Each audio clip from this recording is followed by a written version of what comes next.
this is actually dark and not enough people are talking about it, and you do not have the luxury to not listen to everything I'm about to fucking tell you. Like, literally pay attention like your life depends on it, because I really feel like it fucking does. And I'm not a fearmonger. I'm a fact deliverer. While you were sleeping last night, yet again, Congress went into vote while you were sleeping. But this time they decided to give ICE another $180 billion. $180 billion fucking dollars. While the war in Iran rages on, costing this country $2 billion a day, just so the president can argue that they give up their enriched uranium for $20 million, which, by the way, they already did with Obama for $1.7 billion. So while we take billion-dollar losses overseas, on American soil, they gave them $180 billion in funding. And for what?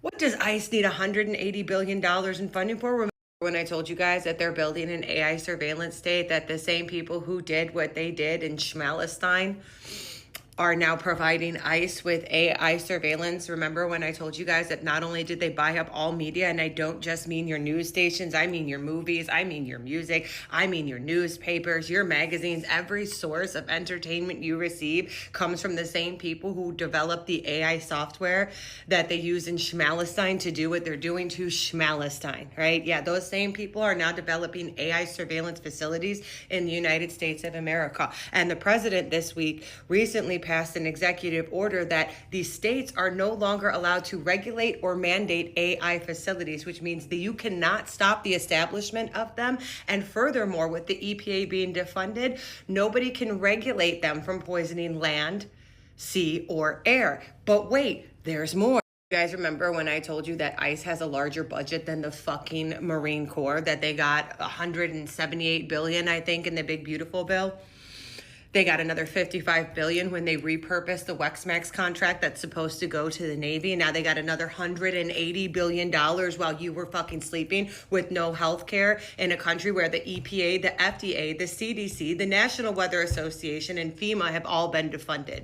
While you're elderly and you're sick and you're poor, lose health care and food, and your children's education system is defunded. They gave another $180 billion to ICE so that ICE can partner with the FBI. And why the FBI? Because recently the FBI has changed the parameters for what it constitutes as a domestic terrorist to include anybody who does not politically align with the current administration, does not economically agree with capitalism, does not practice a certain type of Christianity, and does not live a traditional family life, as in man and woman in home. Do you know what that means? What they plan on doing with this $180 billion is ICE and the FBI are going to be partnering up with municipalities to train them on how to use the developing AI surveillance state that they're creating to specifically target what they constitute as domestic terrorists. But it's not just so that they can hunt them down,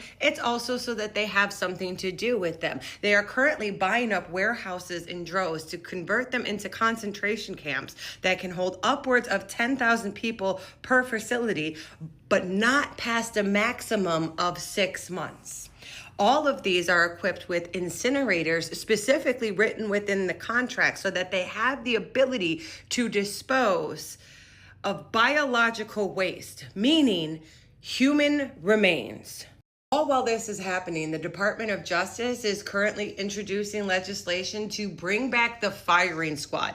Not the Army, not the Navy, not the Marines. The Department of Justice, which is responsible for policing citizens, wants to bring back the firing squad while partnering with the FBI and ICE to build warehouses equipped with incinerators and firing squads to house upward of 10,000 people that they constitute as domestic fucking terrorists. I'm not allowed to say what you all know I should be saying out loud because, well, let's be realistic. Constitutionality is out the window in the United States of America, and freedom of speech is limited. We're only going to have these platforms so much longer if you guys don't start banding together and fucking do something. And please don't hop in the comments and be like, what should be done? As if I could fucking tell you on the goddamn internet.